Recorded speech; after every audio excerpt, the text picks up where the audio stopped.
I'm Jim Johnson, and this is Open Gym.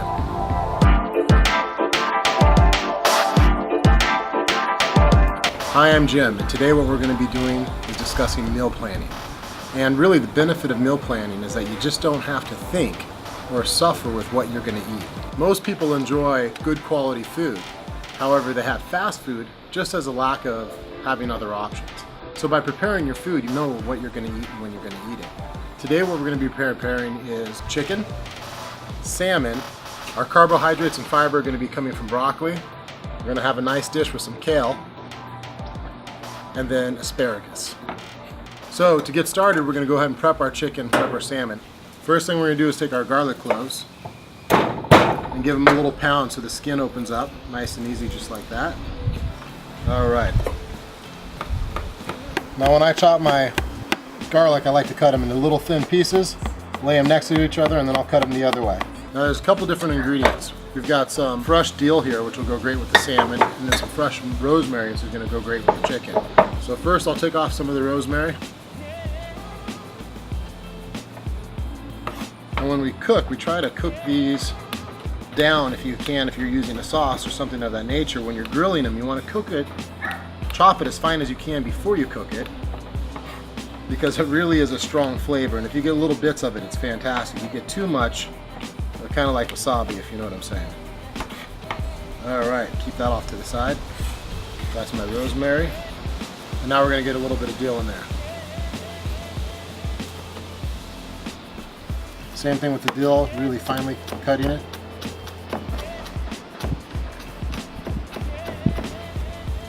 Okay, we're going to take our salmon first. We're just going to simply place it in the bag. I'm going to take the dill, sprinkle it in there. You want to sprinkle it so it gets on both sides and all over the meat.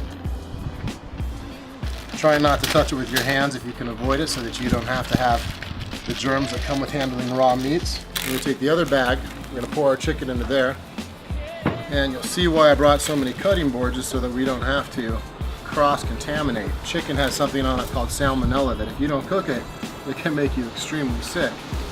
And that makes you a poor cook and a poor house guest.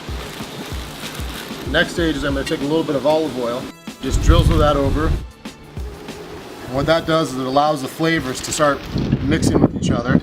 We're going to add some Himalayan salt here. I'm going to add some garlic to those meats. Let that olive oil start getting involved with the aroma, breaking down the flavors. Real simple, you just seal the bags, mix them around a little bit. We want to get everything even. The chicken we can be a little more abusive too.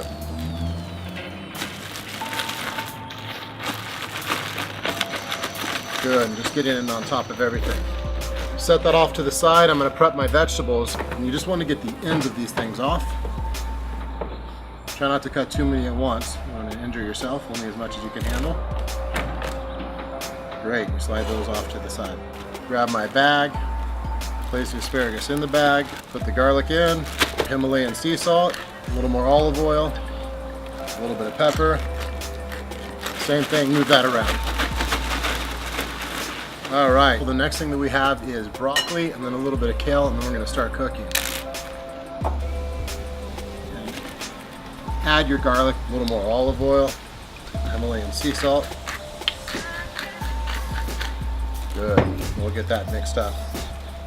Again, as I told you in the beginning, do things to your taste. Alright, the next thing, one of my buddies at the gym taught me about kale chips. Kale chips are like potato chips without all the guilt. I'm just going to run my hands along the stem, and you see that all peels off, and then I'm going to just break them down into slightly larger than bite-sized pieces. And usually you would bake them in the oven. Today we're going to be baking them on the grill, and you want to make more than you think you need, because it will shrink as it starts to heat up. And that's just all the water being out of it, but all the delicious nutrients are still in there. Okay, we've got our kale. So you cook in order of what takes longest. It's going to go chicken, and then our broccoli and asparagus, and the salmon will take the least amount of time to cook. So, grill is nice and hot. Felt that when I opened it. When I put the chicken down, I try not to slide it around. I just try to lay it flat down so it can start cooking and it doesn't start peeling the meat off. great, that looks fantastic. And now we go to our asparagus, followed by our broccoli. And almost like cooking hot dogs on a grill, I'm just gonna lay them crosswise. Obviously, we don't want them to fall through. Good. It's already starting to smell great. Now we're into the broccoli. We're just gonna sprinkle them right on, and we'll do it on top here. Because the broccoli almost gets smoked and enjoys the flavors of the meats that you're cooking with. Try to just put big enough pieces that won't fall through. And obviously these will cook at different times too, which is fine because people like things. My wife likes things a little more burnt. I like things a little more fresh, the right way. Salmon is going to be the last one to go on. We use the tongs, which are already contaminated. And that way my hands are still relatively clean, or at least not contaminated by chicken or fish. Pork is a bad one also. Let's just go on the record by saying don't touch any raw meats without cleaning your hands afterwards. Okay, I'll shut those, let those get going. The kill won't take long because you're essentially cooking, you know, something with the density of lettuce, slightly thicker than paper. So I'm going to grab another sandwich bag. Just take the kale, tore down into those larger than mouth-sized pieces, so when they shrink down they'll be mouth-sized pieces. You don't want stibs in there, it's kind of a bitter taste. A little bit of pepper. Got our olive oil in, close the bag, and have a little party. Shake, shake, shake. All right, I'm gonna give the olive oil spray lightly on the pan. Spread these out because you don't want them to overlap. You'd like them to dry out as best as possible. And get it into here as quickly as I can. Now while I'm in here, I'm going to start taking a look at my chicken is ready to be flipped over. And I'm using tongs today. If you prefer, you can use a nice flat spatula, which will help you really get everything underneath of everything. Make a little room with the asparagus there. It's coming along quite nice. It's almost done. Put that on as much as I can, and I'll just shut right on top of it. Got a fresh cutting board. I'm just going to cut a little bit of lemon. Again, not cutting your fingers. Okay. Right now what I'm going to do is, we've been talking about food prep, and what that really means isn't taking all of your food and throwing it in your fridge. It means having your food prepared and ready to eat. So we create our rations, and here's a ration size. It's got a locking lid. They've become increasingly more popular, but I like it because I can take the food immediately off the grill or off the stove or out of the oven, put it into the container. I don't lock the lid right away, just in case it builds up pressure. I just set the lid on it. And then these containers are 2-portion containers. Chicken and fish will last you generally 5 days. So if you make it on a Sunday, it takes you through most of the week. So some of these macronutrients are ready to be pulled out. I'm going to grab a larger container here and put some of the broccoli in there.